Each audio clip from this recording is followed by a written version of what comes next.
sa sa isang kwarto, guys. Lilinisin natin dahil iniwan ng maraming basura. Ganito ang mga nagpapaupa po. Ayan, lilinisin natin. Dito po sa katabi ng tinitirhan din namin ng kwarto. Kaya, ayan. Ikot tayo, guys. Ayan. Lilinisin natin. Ayan. Para maupahan na uli. Dahil 2 months to walang upa. Pinaalis na lang namin gawa ng mga pasaway. Alam niyo na, mga pasaway. Ayan. Linis tayo. Samahan niyo po ako.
Ayan, guys. Ito muna ang ating nawalisan ko na.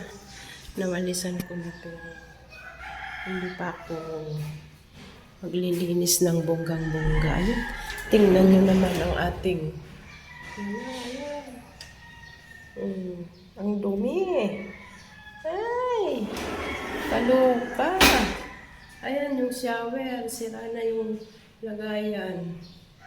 Kaya aayusin natin yan, guys. Ayan ang cabinet. Ayan ang mga cabinet. Ang gripo sira yan, papalitan. Naglilik. At ito naman, ayan. Ayan siya.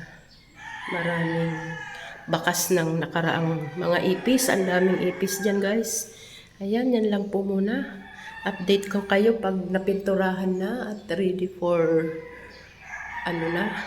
sa susunod na renter natin. Ayan, meron din pala yan dyan. Meron din pala yan dyan bed. Nakahanging bed.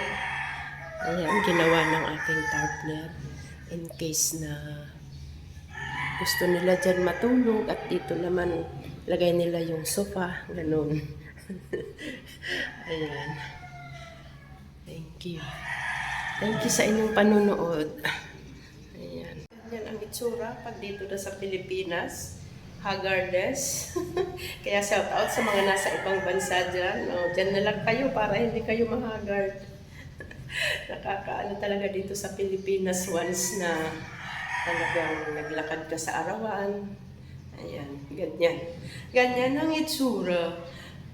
Tiguang na si Matud. Ayan. Thank you so much for watching, guys. God bless everyone. At maraming salamat. Bye-bye.